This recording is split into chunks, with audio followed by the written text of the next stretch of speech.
name is Killian and I'm an economics student here at UCC, and this is my sales pitch.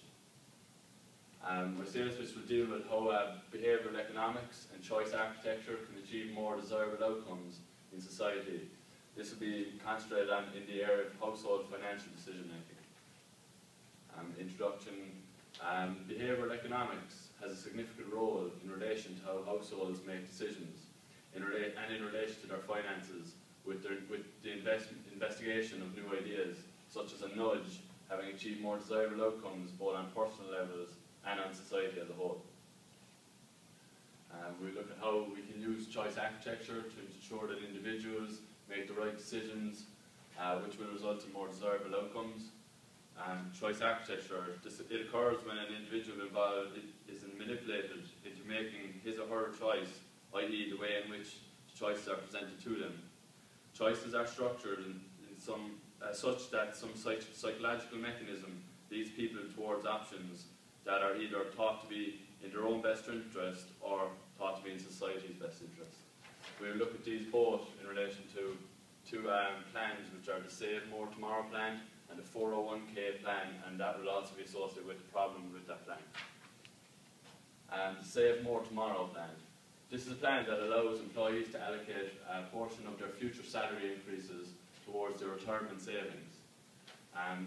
With this plan, employees are asked well ahead of time, usually about 3 months, whether they are willing to commit next year's raise towards their pension funds.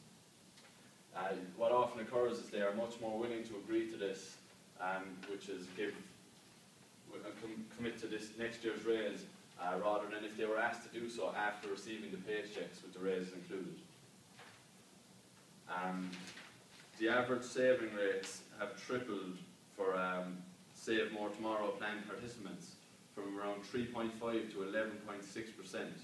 And this was only over the course of 28 months, which proves that it's been beneficial. Save More Tomorrow plan. The Save More Tomorrow plan exploits two psychological mechanisms which lead to the desirable outcomes.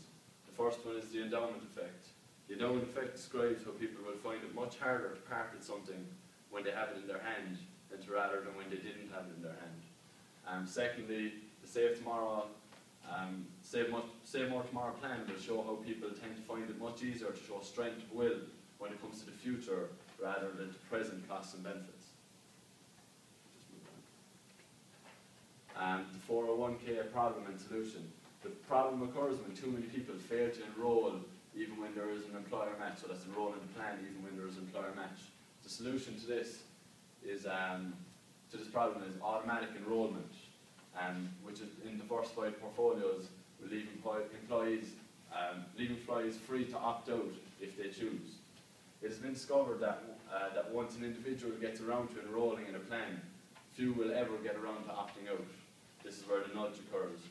Most people have very strong tendency to stay wherever the default puts them in.